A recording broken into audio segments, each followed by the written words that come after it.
I'm Alex, I'm a novel and script editor with a master's in psychology, and I'm gonna talk to you for a bit. Recently, I was browsing YouTube, probably procrastinating as we all do, I can't really remember, but I stumbled onto a rabbit hole of watching dramatic clips from movies that I have never seen before. Please tell me I'm not the only person who does this. This is actually how I found the sleeper hit movie by Guy Ritchie called The Gentleman. You probably should check it out, it's really cool. A lot of great clips on YouTube. Before that, I was actually watching random clips of The Wolf of Wall Street, and before that was clips of The Legend with Tom Hardy, I think it was. Again, I refuse to believe I'm the only one that does this. Anyway, this time I was watching this random clip from a movie called Ferrari vs. Ford from 2019, which is like a depressing half decade ago, but still. This clip was Ford going on a ride with who I presume to be the main character, Carroll Shelby. Now, again, presumably, Ford was not expecting, nor has ever been in any of the race cars his namesake company manufactures, so when he was driven around at 150 miles per hour, this was his reaction.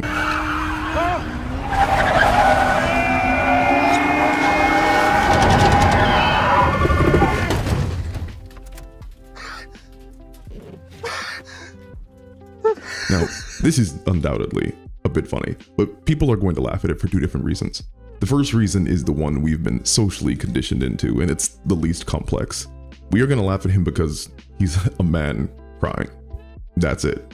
For some people, that's the whole punchline. Man has emotions, man is comedy. The second, and I would argue more valid reason, is because this is Henry Ford II, a titan of the automotive industry and American mechanical royalty, cars incarnate, crying because he got driven too fast.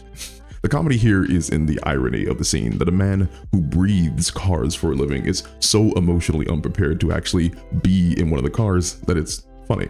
And it is a bit funny to see an executive be put through what he demands of his employees and then not have the gumption to handle it. But then the scene continues, and I think something truly interesting happens. Watch. I wish my daddy, he were alive to see this.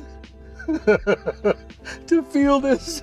The dialogue flips everything and shows that Ford wasn't hurt or scared or having a panic attack. He was weeping tears of joy. He was overcome with emotions of a variety of reasons, but at the forefront, what brought him to literal sobbing tears was his relationship with his deceased father. Ford's entire identity as a man is wrapped up in carrying on the family legacy of making cars, which ultimately boils down to making his father proud and doing justice to their family name.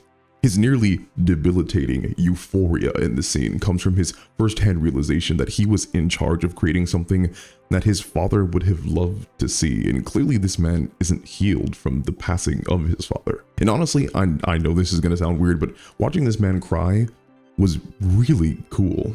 Watching him be vulnerable was really, really awesome.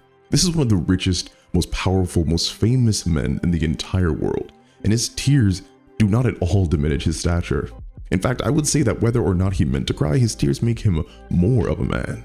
Real men are emotionally honest with themselves. Real men have the courage and drive to investigate the deepest parts of who they are, and whether or not they like what they find, they at least know it's there. Real men confront their emotions. They allow themselves to feel genuinely, but in so doing, they don't become slaves to their emotions. They become the masters of them.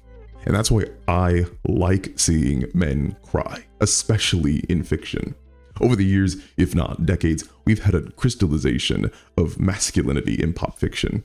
Our most famous men have reinforced the idea of the hardened warrior, the man who can rise to the challenges of his life without being broken, the man who can stand as a strong example for others, the man with the indomitable spirit that can push through tragedy to seize success. And I don't think there's anything wrong with this type of man or his depiction in media. There are some fantastic role models for certain aspects of masculinity out there, but being a man isn't just about being strong. Being a man is also about recognizing that you have weakness, and that's okay. Men have vulnerabilities, men have soft spots, men have feelings aside from hungry, happy, horny. Men feel every emotion that you could think of, from the joy of Ford's prideful breakdown, to the sadness and yearning of Cooper in Interstellar, to Charlie's abject frustration in Marriage Story. Seeing men like this in the realness of life, showing all the strength and weakness and beauty and ugliness that makes us perfectly imperfect people, is what hopefully can inspire other men to be the same. Masculinity, especially online masculinity, is in a weird place that prioritizes this facade of strength and imperviousness to the trials of the world. But no healthy person ever achieves their success by being a quiet island. We have to find people to talk to. We have to find people to be open with. And we have to understand as men that it's okay to feel. Anyway, thanks for watching this random video all the way unto the end. And really, men, I mean it. Find a place and a person to be free. If y'all ever want to talk to me or hang out, I stream most Sundays and Wednesdays at 6:30 p.m. PST. Hopefully, I'll see you there.